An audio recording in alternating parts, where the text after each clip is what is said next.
মিজানে বা আমল পরিমাপ যন্ত্রে বান্দার কোন কোন আমলগুলো সবচাইতে বেশি ভারী হবে, সবচাইতে বেশি ওয়েটফুল হবে, কোন আমলগুলোর ওজন সবচাইতে বেশি হবে, সেরকম কিছু আমল নবী সাল্লাল্লাহু আলাইহি ওয়াসাল্লাম আমাদেরকে চিহ্নিত করে দিয়ে গেছেন। তো সেগুলো আজকে আমরা আলোচনা করব বা পর্যালোচনা করব। হয়তো আমাদের জানা বিষয়গুলো আবার নতুন করে জানবো ইনশাআল্লাহ। প্রিয় ভাইয়েরা, আখিরাতের প্রতি ঈমান বা ঈমান বিল আখিরাহ এর একটা পার্ট বা অংশ হলো মিজানে বিশ্বাস করা। আখিরাতের যে সমস্ত পর্বগুলো থাকবে, প্রতিটি মানুষকে যে সকল পর্বগুলো মোকাবেলা করতে হবে বা অতিক্রম করে তারপরে তার চূড়ান্ত গন্তব্যে যেতে হবে, তার ভেতরে একটি পার্ট হলো মিজান। এই মিজান শব্দের একেবারে আক্ষরিক অর্থ হলো পাল্লা। আজকের যত রকম পরিমাপ করার যন্ত্র আছে, দাড়ি পাল্লা থেকে নিয়ে এর সবগুলোই মিজান এক কথায় বলা হয়। আমল পরিমাপের সেই যন্ত্র কেমন হবে সে সম্পর্কে শুধু ছোট্ট একটি ধারণা আমাদেরকে দেওয়া হয়েছে হাদিস থেকে। নবী আলাইহিস সালামের হাদিস থেকে বোঝা যায় যে তার দুটি পার্ট থাকবে, দুটি পার্শ্ব থাকবে। এক পাশে নেকামল, অপর পাশে বদামল রাখা হবে। এক হাদিসে পাল্লার আকৃতি, ধরন সম্পর্কে কিছুটা ধারণা দেওয়া হয়েছে। নবী আলাইহিস সালাম তিনি বলেছেন যে ইউদাউল মিজান ও ইয়াউমাল কিয়ামাহ, কিয়ামতের দিন আল্লাহ সুবহানাহু ওয়া তাআলা মিজান স্থাপন করবেন বান্দার আমল মাপার জন্য। আর ফালা উজিনা ফিহিস সামাওয়াতু ওয়াল আরদু লাসাআত, যদি আসমান এবং জমিন এই সব কিছুকে একসঙ্গে উঠায় দেওয়া হয় সে পাল্লায়, এত বৃহৎ হবে যে ওই পাল্লা সেটাকেও মাপতে সক্ষম, এত বিশাল হবে, এত বড় হবে। ফাতাকুলুল মালাইকা, তখন ফেরেশতারা আল্লাহ তাআলাকে বলবেন, ইয়া রব লিমান ইয়াজিনু হাযা, এত বিশাল এই পাল্লার আয়োজন, এটা কাকে পরিমাপ করবে বা কি পরিমাপ করবে? তখন ফায়াকুলুল্লাহু তাআলা, তখন আল্লাহ সুবহানাহু ওয়া তাআলা বলবেন, লিমান শি'তু মিন খালকি, আমার সৃষ্টির ভিতরে যাকে ইচ্ছা তাকে আমি, তার কর্ম তাকে আমি পরিমাপ করব এই পাল্লায়। বান্দার প্রতিটি আমল মিজানে উঠবে, সেটা নেকামল হোক আর বদামল হোক, এবং তার একটি কাজও আল্লাহ সুবহানাহু ওয়া তাআলা ছাড়বেন না, যেটা আমরা একটু আগে আয়াত থেকে একেবারে পরিষ্কারভাবে জানতে পারলাম। আর আরো পরিষ্কারভাবে জানা যায় সূরা জিলজাল থেকে। আল্লাহ সুবহানাহু ওয়া তাআলা বলছেন, ফামান ইয়ামাল মিসকালা যাররাতিন খায়রান ইয়ারাহ ওয়া মান ইয়ামাল মিসকালা যাররাতিন শাররান ইয়ারাহ, বিন্দু পরিমাণ যদি, যাররা পরিমাণ যদি ভালো কাজ করে সে ওটা দেখতে পাবে। আল্লাহ সুবহানাহু ওয়া তাআলা কোনো কিছুকে কি করবেন না, নষ্ট করবেন না, সবকিছুকে হাজির করবেন, ভালো হোক অথবা মন্দ হোক। বান্দার নেক আমল যেগুলো আছে এর প্রত্যেকটা আমলেরই একটা ওয়েট থাকবে, প্রত্যেকটা আমলেরই একটা ভার থাকবে, যেটা তার ওই নেক আমলের পাল্লাকে ভারী করবে। এখন ভালো কাজের ভিতরে সবচাইতে ওজনে ভালো কাজ কোনগুলো? আমরা এখানে যে ভালো কাজগুলো আজকে আপনাদের সামনে পেশ করব নবী আলাইহিস সালামের হাদিসের আলোকে, সেগুলো মূলত সবই বলতে গেলে নফল আমল। কোনো কোনো ক্ষেত্রে বলা যেতে পারে ঈমান সংক্রান্ত বিষয় আছে, এর বাইরে বেশিরভাগই হলো নফল আমল মূলত। কিন্তু মোটা দাগে মিজানে বান্দার সবচাইতে বেশি ওয়েটফুল হবে বান্দার ফরজ আমলগুলো। বিধায় ফরজ আমল যেগুলো সেগুলো হবে মৌলিক, ওইগুলো না থাকলে কোনো কোনো আসার থেকে জানা যায় যে নফল আমলের মূল্যই হবে না, ওইগুলো থাকতেই হবে তারপরে যে নফল আমল। আর ওইগুলোর ওজন হবে সবচাইতে বেশি, যেটা বলাই বাহুল্য।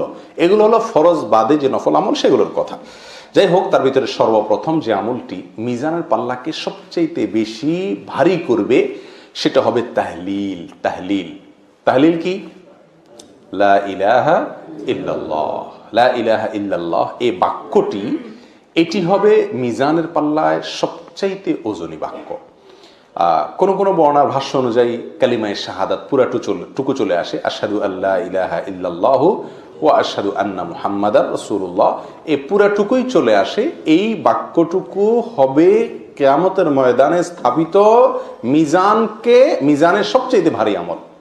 এবং এ বিষয়ে একটি নয়, বহু হাদিস নবী আলাইহিস সালাম থেকে বর্ণিত হয়েছে। তার ভিতরে আমরা শুধু একটি হাদিস যদি পেশ করি এখানে আজকে, সেটি ইনশাআল্লাহ যথেষ্ট হবে। সুনানে তিরমিজি এবং মুসনাদ আহমদে বর্ণিত হয়েছে, নবী আলাইহিস সালাতু ওয়াস সালাম বলেছেন যে কিয়ামতের দিন আল্লাহ সুবহানাহু ওয়া তাআলা একটি লোককে ডাকবেন সমস্ত সৃষ্টি জগতের সামনে, সকলের সামনে উপস্থিত করে আল্লাহ সুবহানাহু ওয়া তাআলা তার 99টি বদামল নামা পেশ করবেন। তার সারা জীবনের যত কুকর্ম আছে, সারা জীবনের যত অপরাধ আছে, এগুলোর হিসাবের যে দপ্তর, সেটার 99টি দপ্তর আল্লাহ সুবহানাহু ওয়া তাআলা হাজির করবেন। হাজির করে তার সামনে উপস্থিত করবেন, যার এক একটি দপ্তর চোখের যতদূর চোখ যায় ততদূর পর্যন্ত বৃহৎ, তত বড় হবে তার এক একটি দপ্তর। এরকম 99টি দপ্তর হাজির করবেন ওই লোকের, এত বেশি অপরাধ তার জীবনে ছিল। সুম্মা ইয়াকুল, এরপরে আল্লাহ সুবহানাহু ওয়া তাআলা বলবেন যে আতুনকিরু মিন হাযা শাইআ, তুমি কি এই যে দপ্তরগুলোতে যা লেখা আছে তুমি এসব করেছো বলে আমার ফেরেশতারা সংরক্ষণ করেছেন, এই ফেরেশতাদের লেখা, তাদের সংরক্ষিত এই হিসাব, এর বিষয়ে তোমার কোনো সন্দেহ আছে কিনা, বা এর কোনোটিকে তুমি কি অস্বীকার করো, তোমার বক্তব্য কি? আল্লাহর আদালতে তার জবানবন্দি নেওয়া হবে। তখন সে লোক বলবে সকলের সামনে যে ফায়াকুলু লা ইয়া রব, না আল্লাহ, আপনার ফেরেশতারা কিছু বাড়িয়ে লেখেনি, আমি কোনোটিকে অস্বীকার করছি না, এর সবই আমারই কৃতকর্ম। তখন আল্লাহ সুবহানাহু ওয়া তাআলা তাকে বলবেন আফালাকা উযরুন, তাহলে তুমি এত অপরাধ করলে, এত অন্যায় করলে, তোমার কি কোনো ওজর আছে? তোমার কি কোনো ওজর আছে? তোমার কি কোনো এর জন্য কোনো আপত্তি আছে কিনা? তোমার কোনো বক্তব্য আছে কিনা যে তুমি এতগুলো কেন করছো? কি তুমি বিপদে প্রয়োগ করছো? তোমাকে কেউ বাধ্য করছে? তোমার কিছু বলার আছে কিনা, বক্তব্য আছে কিনা? তখন সে বলবে ফায়াকুলু লা ইয়া রব, না আল্লাহ, আমার কোনো বক্তব্য নাই, কেউ আমাকে বাধ্য করেনি, আমি নিজেই করেছি, এবং আমার কোনো ওজর আপত্তি কিচ্ছু পেশ করার মতো আজকে আপনার সামনে আমার নেই। ফায়াকুলু লা ইয়া রব ফায়াকুলু বালা ইন্না লাকা ইনদানা হাসানা, তখন আল্লাহ সুবহানাহু ওয়া তাআলা বলবেন হ্যাঁ, তোমার একটি ভালো কাজ আমার কাছে আছে। ফাইন্নাহু লা যুলমা আলাইকাল ইয়াউম, নিশ্চয়ই আজ তোমার প্রতি কোনো অবিচার করা হবে না, যেটুকু ভালো কাজ করেছো তার বদলা তুমি পাবে। ফাতাখরুজু বাতাকা, ফাতাখরুজু বাতাকা, তখন একটি কাগজ বের হবে, একটা কাগজের টুকরা বের হবে, ফিহা, যেখানে থাকবে লেখা আশহাদু আল্লা ইলাহা ইল্লাল্লাহ ওয়া আশহাদু আন্না মুহাম্মাদান আবদুহু ওয়া রাসূলুহু, এটি লেখা থাকবে যে তোমার ভিতরে এই বিশ্বাস ছিল। ফায়াকুলু, তখন আল্লাহ সুবহানাহু ওয়া তাআলা বলেন উহদুর উজনাক, তোমার আমল মাপা হবে, আসো, হাজির হও, সামনে আসো, কাছে আসো। 99টি দপ্তর এক পাশে থাকবে, আর এই লা ইলাহা আশহাদু আল্লা ইলাহা ইল্লাল্লাহ ওয়া আশহাদু আন্না মুহাম্মাদান আবদুহু ওয়া রাসূলুহু, এটা আরেক পাল্লায় থাকবে, আরেক পাশে থাকবে, তুমি কাছে আসো। ফায়াকুলু, তখন লোকটা বলবে আল্লাহ ইয়া রব মা হাযিহিল বিতাকা মা হাযিহিস সিজিল্লাত, কি লাভ হবে এই পরিমাপ টরিমাপ করে, আর এই বিশাল আমার অপরাধের যে পাহাড়, সেটার বিপরীতে এই একটি কাগজের টুকরার কি আর হবে আল্লাহ? নিরাশ হয়ে যাবে লোকটি। ফাকাল ইন্নাকা লা তুজলাম, তখন আল্লাহ বলবেন যাই হয় তোমার প্রতি অবিচার অন্তত করা হবে না, অতএব তুমি প্রত্যক্ষ করো, দেখো তোমার বিচারের। তখন এক পাশে পাল্লার ওই সব অপরাধের আমল নামা রাখা হবে, আর অপর পাশে সেই কাগজ, সেই কাগজের টুকরা যেখানে কালিমাতুশ শাহাদা লেখা থাকবে সেটা রাখা হবে। তখন তার ওই কালিমাতুশ শাহাদাতের পাল্লাটা ভারী হয়ে যাবে। প্রিয় ভাই, এই হাদিস থেকে জানা যায়, পরিষ্কারভাবে বোঝা যায়, বান্দার সবচাইতে ওজনী আমল হলো লা ইলাহা ইল্লাল্লাহ এর আমল।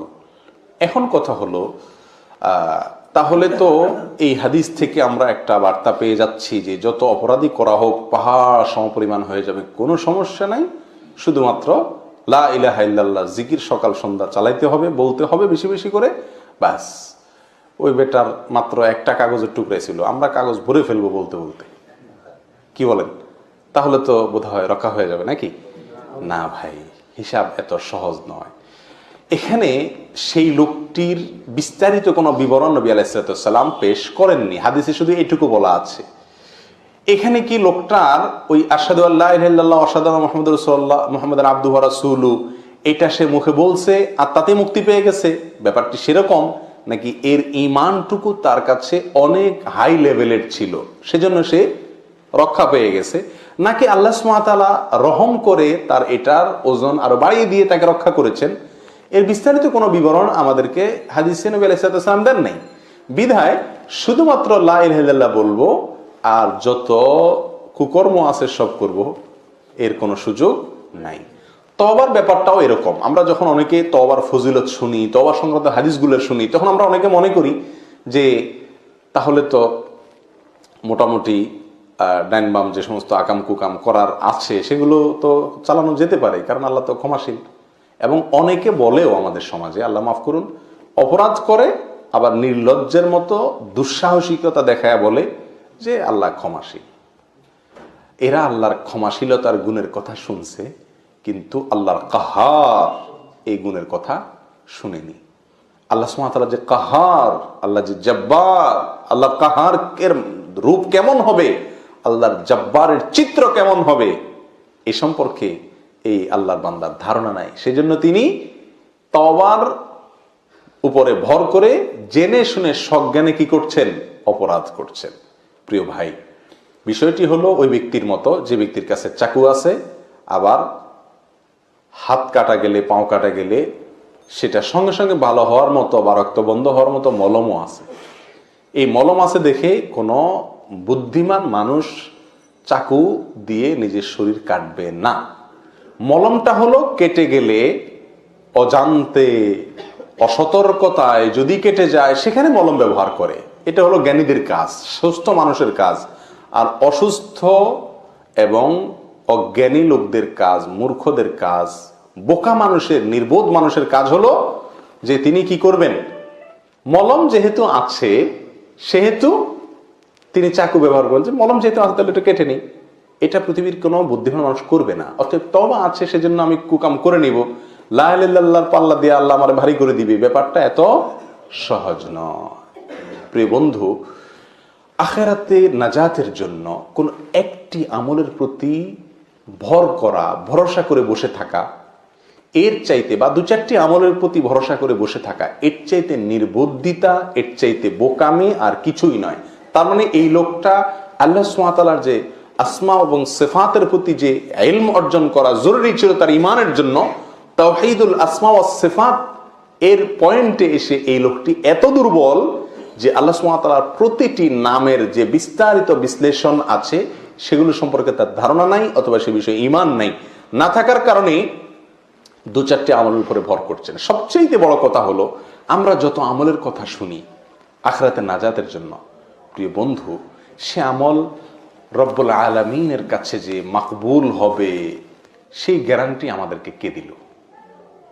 যদি আল্লাহ একটাও কবুল না করেন তখন রক্ষাটা কি? এই জন্য একজন ব্যাকুল, একজন সর্বহারা মানুষ সর্বশান্ত হওয়ার পরে তার বাঁচার জন্য, তার মুক্তির জন্য যত সম্ভাব্য উপায় হতে পারে তার প্রতিটি উপায়কে সে ধরার চেষ্টা করে।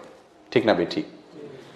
ঈমান বিল আখিরাহ, ঈমান বিন নার, ঈমান বিল জান্নাত, এগুলো যদি আমাদের মধ্যে পূর্ণ মাত্রায় থাকে, এটার মিটার যদি অনেক উঁচু মাপের থাকে, তাহলে আমরা এই ছেলে মানুষই করব না।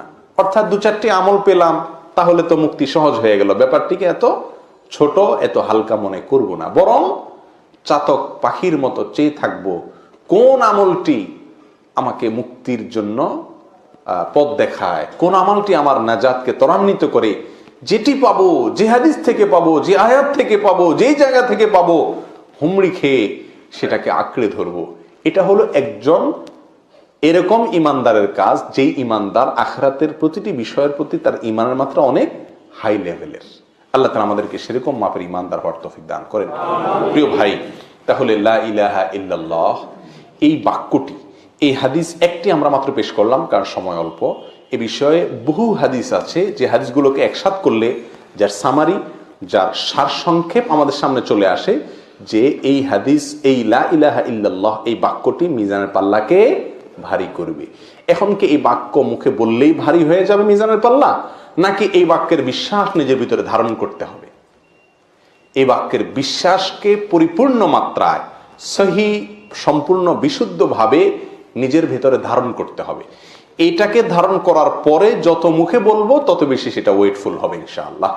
অর্থাৎ তাওহীদকে যত মজবুত করতে পারবো, তাওহীদের যত প্রকার আছে, সেটা তাওহীদুর রুবুবিয়্যাত হোক, তাওহীদুল আসমা ওয়াস সিফাত হোক, তাওহীদুল উলুহিয়্যাহ হোক, সমস্ত প্রকার তাওহীদকে পরিপূর্ণ মাত্রায় মজবুত করে সুদৃঢ় করে আমি মুখে যত বলতে থাকবো তত ফায়দা হতে থাকবে। এখন যদি একজন মাজারে সেজদা করে, একজন শিরকে আকবারে লিপ্ত থাকে, আবার এদিকে মুখে তিনি লা ইলাহা ইল্লাল্লাহ দনিকে 1000 বারো পড়ে, তাহলে কি বলেন? মাছা নাই তার বুধবার, ইমানই নাই, আবার আমল পরিমাপ করে জান্নাতে যাওয়ার প্রশ্ন তো বহুত পরে। প্রিয় বন্ধু, সেজন্য তাওহীদকে মজবুত করার পরে যত বেশি লা ইলাহা ইল্লাল্লাহ এই দোয়া, এই জিকির যত বেশি বান্দা করতে থাকবে তত বেশি ইনশাআল্লাহ তার মিজানে পাল্লাকে কি করবে? এই আমলটি ভারী করবে। নাম্বার 2, তাসবিহ, তাহমিদ, তাহলিল, তাকবীর। 4টি জিনিস, 4টি জিকির একসঙ্গে। তাসবিহ, তাহমিদ, তাহলিল, তাকবীর, এই 4টির মিশেলে জিকির, এটিও মিজানের পাল্লাকে অনেক বেশি ভারী করে। এবং এ বিষয়ে আবু হুরায়রা রাদিয়াল্লাহু তাআলা আনহু বর্ণিত সহিহ বুখারীর সর্বশেষ হাদিস, ইমাম বুখারী রাহিমাহুল্লাহ তার বুখারীর ঐতিহাসিক কালজয়ী এই হাদিস সংকলনের গ্রন্থকে একেবারে শেষ করেছেন যেই পর্ব দিয়ে, তার ভিতরে এই হাদিসটি। নবী আলাইহিস সালাতু ওয়াস সালাম বলেছেন, কালিমাতানে খাফিফাতানে আলাল লিসান, 2টি বাক্য যেটা মুখে অত্যন্ত সহজে উচ্চারণযোগ্য, একেবারে খুব সহজে অল্প সময় উচ্চারণযোগ্য। হাবিবাতান ইলার রহমান, রহমানের কাছে অত্যন্ত প্রিয়। ফাকিলাতান ফিল মিজান, মিজানের পাল্লায় অনেক ভারী। এটা হলো আমাদের পয়েন্ট। মিজানের পাল্লায় এই 2টি বাক্য ভারী হবে। নবী আলাইহিস সালাতু ওয়াস সালাম বলেছেন, সহিহ বুখারীর হাদিসে আসছে। আর সেই বাক্যগুলো কি? সুবহানাল্লাহি ওয়া বিহামদিহি, সুবহানাল্লাহিল আযীম। এখানে আমরা তাসবিহ পেলাম এবং তাহমিদ পেলাম, 2টি পয়েন্ট পেলাম। আমরা 4টি জিকিরের কথা বলেছি যেগুলো মিজানের পাল্লায় আমাদের নেকামলকে অনেক ভারী করবে। তার ভিতরে এই তাসবিহ এবং তাহমিদ এখানে পেয়ে গেলাম, সুবহানাল্লাহ এবং আলহামদুলিল্লাহ। আলহামদুলিল্লাহ প্রসঙ্গে পৃথক একটা স্বতন্ত্র হাদিস আছে, যেটা আমরা অনেকে জেনে থাকবো, যেটা সহিহ মুসলিমে আসছে। নবী আলাইহিস সালাতু ওয়াস সালাম বলেছেন, আবু মালিক আল আশআরী রাদিয়াল্লাহু তাআলা বর্ণনা করেছেন যে, আত-তুহুরু শাতরুল ঈমান ওয়াল হামদুলিল্লাহি তামলাউল মিজান। আলহামদুলিল্লাহ এই বাক্যটি মিজানকে পরিপূর্ণ করে দিবে, ভরে দিবে একেবারে। তাহলে বোঝা গেল এই তাসবিহ, তাহমিদ, তাকবীর, তাহলিলের ভেতরে তাহলিল 1 নম্বরে আছে, এটা তো গেলেই আমরা তাহলিলের কথা। আর বাকি 3টার ভেতরে তাহমিদ, এটার গুরুত্ব অপরিসীম, এটা মিজানের পাল্লাকে ভরে দিবে। তাহমিদের আমল কত সহজ আমল, কোনো বসে করার দরকার নাই, নির্দিষ্ট সংখ্যায় যখন করার কথা আছে তখন বলবো, বাকি যেখানে নির্দিষ্ট সংখ্যা নাই সেখানে আমি উন্মুক্তভাবে স্বাধীনভাবে বলতে পারছি। প্রতিটি কাজে যদি আমি, প্রতিটি পাও ফেলতে যদি আমি আলহামদুলিল্লাহ বলি, প্রতিটি লোকমা আমি আলহামদুলিল্লাহ বলি, প্রতিটি ভালো কাজে আমি আলহামদুলিল্লাহ বলি, মাঝে মধ্যে আলহামদুলিল্লাহ বলতে থাকি, তাহলে খুব সহজেই আমার নাজাতের রাস্তা ত্বরান্বিত আমি করতে পারি ইনশাআল্লাহ। অভ্যাসটা চেষ্টা করলেই কিন্তু তৈরি করা যায়। আমরা ওয়াও বলি, অনেক কিছু বলি, এই ওয়াও ফাও এসব না বলে যদি আলহামদুলিল্লাহর কালচার ঘরে নিজের বাসায় তৈরি করা যায়, এটাকে যদি প্রতিষ্ঠিত করা যায় যে আলহামদুলিল্লাহর খই ফুটবে, বাচ্চাদের মুখের খই ফুটবে, স্ত্রীর মুখে খই ফুটবে, মা বাপ ভাই বোন অধীনস্থ নিজের সবার মুখে শুধু খই ফুটবে, আলহামদুলিল্লাহ আলহামদুলিল্লাহ, সব কিছুতে আলহামদুলিল্লাহ, জামা পরে ফেলছো বাবা আলহামদুলিল্লাহ, রেডি হয়ে গেছো আলহামদুলিল্লাহ। এরকম যদি আলহামদুলিল্লাহর একটা রব তুলে দেওয়া যায়, একটা পরিবেশ নিজেদের বলয়ের মধ্যে আমরা গড়ে তুলতে পারি, তাহলে ইনশাআল্লাহ আল্লাহ সুবহানাহু ওয়া তাআলার কাছ থেকে আমরা অনেক জোরালো আশা করতে পারি আমাদের মিজানকে ভারী করার জন্য। যাই হোক, আর বাকি যে 2টি আমল, সে 2টি আমল সেগুলোও এসেছে। এ সম্পর্কে জুয়ারিয়া রাদিয়াল্লাহু তাআলা আনহার একটা হাদিস আছে, যেটি সহিহ মুসলিমে বর্ণিত হয়েছে। হাদিসটি আমরা অনেকেই কম বেশ জানি। নবী আলাইহিস সালাতু ওয়াস সালাম একবার উম্মুল মুমিনিন জুয়ারিয়া রাদিয়াল্লাহু তাআলা আনহাকে বাসায় রেখে বের হয়েছেন, ফজরের সালাতে ফজর পড়ছেন, ফিরে আসছেন। আসার পরে নবী আলাইহিস সালাতু ওয়াস সালাম তাকে দেখলেন ওই জায়গায় বসে আছেন। নবী আলাইহিস সালাম কিন্তু বের হয়ে সলাতুদ দুহা পড়ে আসলেন, দীর্ঘ সময় গেছে। তিনি এসে বললেন, তুমি সেই বসায় এখনো আছো? বলে, ইয়া রাসূলুল্লাহ, হ্যাঁ সেই বসায় এখনো আছি। তো বসে বসে তিনি জিকির করছিলেন, আমল করছিলেন। নবী আলাইহিস সালাতু ওয়াস সালাম তাকে বলেছিলেন, উম্মুল মুমিনিন জুয়ারিয়াকে, দেখো তুমি এতক্ষণে যত আমল করলে, যত জিকির করলে, যত দোয়া করলে, আমি 4টি মাত্র বাক্য 3 বার আমি পাঠ করে যেই পরিমাণ সওয়াবের ভার আমি তৈরি করেছি, আল্লাহর কাছে জমা রেখেছি, সঞ্চয় করেছি, তোমার এই পুরো সময়ের নেক আমলের চাইতে ওইটা ভারী।